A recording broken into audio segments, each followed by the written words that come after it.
उधर कांग्रेस सांसद और लोकसभा में नेता प्रतिपक्ष राहुल गांधी अपने संसदीय क्षेत्र रायबरेली के 2 दिवसीय दौरे पर हैं, जहां पार्टी की तरफ से आयोजित मनरेगा चौपाल में उन्होंने हिस्सा लिया और केंद्र की बीजेपी सरकार पर जमकर निशाना साधा। साथ ही उन्होंने सरकार पर मनरेगा की मूल भावना को कमजोर करने का आरोप लगाया। राहुल गांधी ने रोहनिया ब्लॉक के ऊंचाहार क्षेत्र में मनरेगा बचाओ चौपाल की अध्यक्षता करते हुए ग्रामीणों और श्रमिकों से संवाद किया। राहुल ने कहा कि मनरेगा का जो कॉन्सेप्ट बना उसके पीछे 2 मुख्य लक्ष्य थे। पहला, सरकार की नीति के तहत ग्राम पंचायतों जैसी लोकल गवर्नमेंट को थोड़ी जिम्मेदारी देनी चाहिए और उन्हें फाइनेंशियल रिस्पॉन्सिबिलिटी दी जाए। दूसरा लक्ष्य था कि हिंदुस्तान के गरीब लोग, खासकर कम उम्र के लोग, उनके लिए एक न्यूनतम वेतन बने जिससे उनका लाभ हो।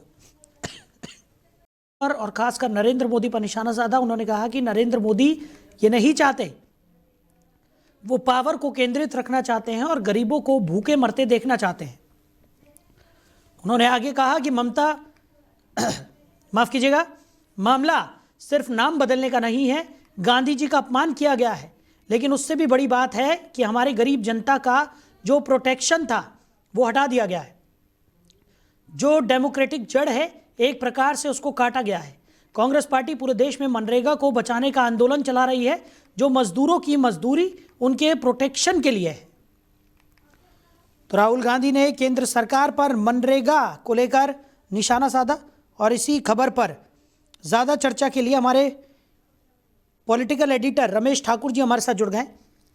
रमेश जी, राहुल गांधी रायबरेली में थे, जहां उन्होंने मनरेगा चौपाल की अध्यक्षता की। केंद्र सरकार पर जमकर निशाना साधते हुए नजर आए, खासकर प्रधानमंत्री नरेंद्र मोदी पर भी उन्होंने निशाना साधा। उन्होंने कहा कि गरीबों को भूखे मरता हुआ देखना चाहती है भारतीय जनता पार्टी।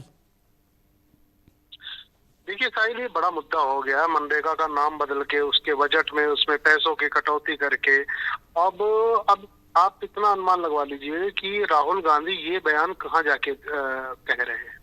वो अपने संसदीय क्षेत्र में बोल रहे हैं और ऐसे जगह पे जहां मनरेगा का सबसे ज्यादा जिसका फायदा अगर मिला है गरीबों को, मजदूरों को, वो उत्तर प्रदेश की धरती है, क्योंकि यहाँ पे बजट सबसे ज्यादा फुकता था, यहाँ पे खत्म हुआ करता था, स्टेट भी उसमें अपना कंट्रीब्यूट करती थी।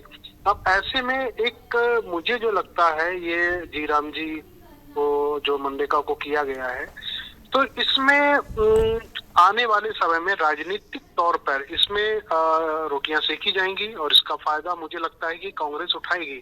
और कांग्रेस इसको लेके बड़ा मूवमेंट पूरे भारत में छेड़ा हुआ है। वो जन जन तक एक एक दरवाजे पे दस्तक देके बताना चाहते हैं कि जब हमारी हुकूमत थी तो हम लोगों ने ये मनरेगा योजना को किसानों को, गरीबों को, निचले स्तर के लोगों के, मजदूरों, उनको केंद्र में रख के, उनको ध्यान में रख के हमने शुरू करी थी, ताकि कोई व्यक्ति हिंदुस्तान का भूखा ना लेट पाए।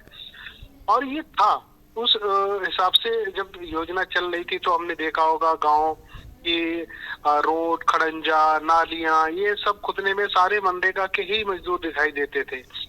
अब हालांकि उसका परिरूप कैसा रहेगा ये नहीं समझ में आ रहा है, लेकिन जिस गति से जो चल रही थी उस गति में हल्का से रुकावट जरूर आएगी।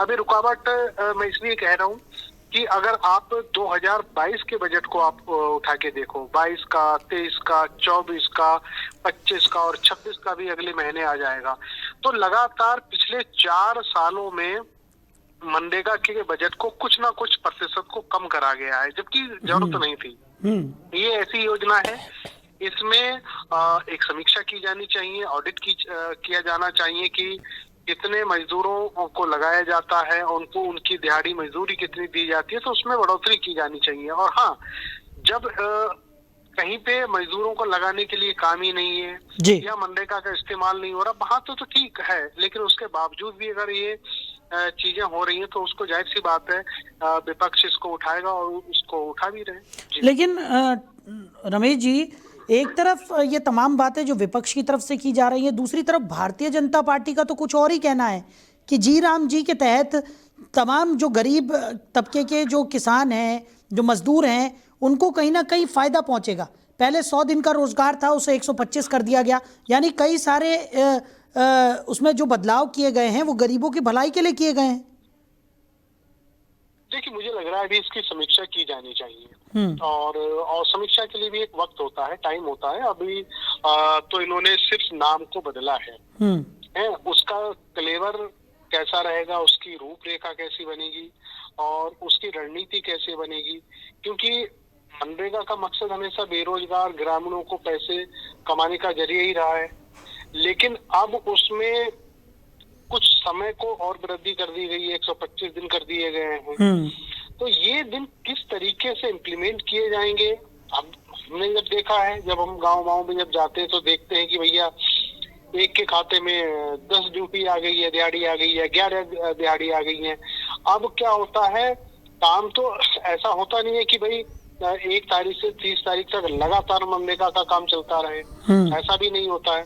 छोटे छोटे टेंडर निकलते हैं, एसडीएम निकालता है, वो सचिव के पास आता है, सचिव जो रोजगार सेवक है और जो प्रधान है उनसे मिलके ये पूछा जाता है कि आपके गांव में क्या रोड बनाने की जरूरत है, क्या कोई भी नाली खरंजा वगैरह वो बनाया जाएगा, तो वो उसकी स्वीकृति देता है, तो उसमें उसी के हिसाब से मजदूरों को लगाया जाता है।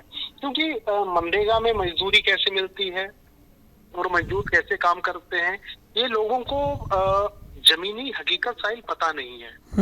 लोगों को ये लगता है कि ये नौकरी है, एक मुश्त तनख्वाह मिलती है, ऐसा नहीं है। इसमें नाम दर्ज किया जाता है और इसमें भी एक तुक्का है। अगर आपकी प्रधान से नहीं बनती है, रोजगार सेवक से नहीं बनती है, सचिव से नहीं बनती है, तो आपको काम नहीं मिलेगा। आपको इसमें जी हजूरी भी करनी पड़ेगी। और दूसरा तुक्का ये है, आप आज काम कर लोगे, ऐसा नहीं कि शाम को आपको उसको भुगतान हो जाएगा या परसों आपको मिल जाएगा। वो 10 दिन बाद, 15 दिन के बाद आपके खाते में पैसे आएगा, फिर आप खाते में से पैसे निकालोगे जाके। तो इसमें बड़ी प्रक्रियाएं हैं और जो मुझे लग रहा है, ये जटिलता को खत्म किया जाना चाहिए था। इसमें अगर मजदूरी कोई भी करता है, अगर आप अपने घर में कोई छोटा मोटा अगर काम करवाते हो, तो यहाँ से अगर लेबर चौक भी जाओगे, किसी मजदूर को लाओगे, मजदूरी करके 5 बजे के बाद उसको तुरंत ही पैसे दोगे जी। तो अगर इस तरीके की अगर रूपरेखा जी राम जी में अगर आती है, तो मुझे लगेगा कि बहुत बेहतरीन कदम है केंद्र सरकार का। जी चलिए रमेश जी, हमारे साथ जुड़ने के लिए, इस तमाम चर्चा के लिए आपका बहुत शुक्रिया। गांधी ने केंद्र सरकार और प्रधानमंत्री नरेंद्र मोदी पर निशाना साधा। मनरेगा चौपाल की अध्यक्षता राहुल गांधी ने की और इसी दौरान उन्होंने कहा कि बीजेपी गरीबों को भूखे मरता देखना चाहती है। उन्होंने प्रधानमंत्री नरेंद्र मोदी पर भी गंभीर आरोप लगाए।